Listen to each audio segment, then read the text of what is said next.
અંગેની રજૂઆતો અગાઉ પણ ઘણી વખત કરી છે, પરંતુ હમણાં છેલ્લા 2-3 વખતથી હું સુરતના 12 ધારાસભ્ય અને 2 સાંસદશ્રીને પણ રજૂઆતો કરતો હોઉં છું.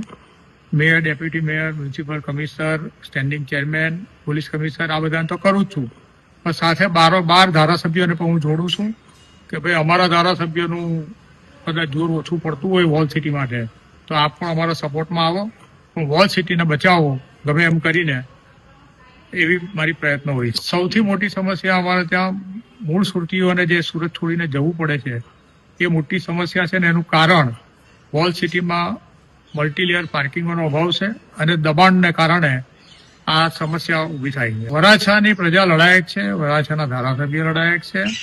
જો એની પર કાર્યવાહી નહીં કરવામાં આવે તો પબ્લિક જાગૃત થઈને મને લાગે છે કે કદાચ આ સમસ્યા માટે ત્યાં સમિતિ પણ બની છે. એટલે પ્રજા જ્યારે રોડ પર આવી જતી હોય ત્યારે કોઈ પણ સમસ્યાનો ઉકેલ લાવવો જ પડતો હોય છે. સુરતની મૂળ પ્રજા જે છે એ કોઈ લડાયક મિજાજની પ્રજા નથી, એટલે બધા એને લાઇટલી લે છે.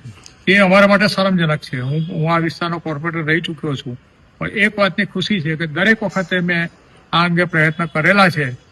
તંત્ર કદાચ નહીં કરતું હોય તો એ તંત્રનો વાંક છે, અમારો નથી.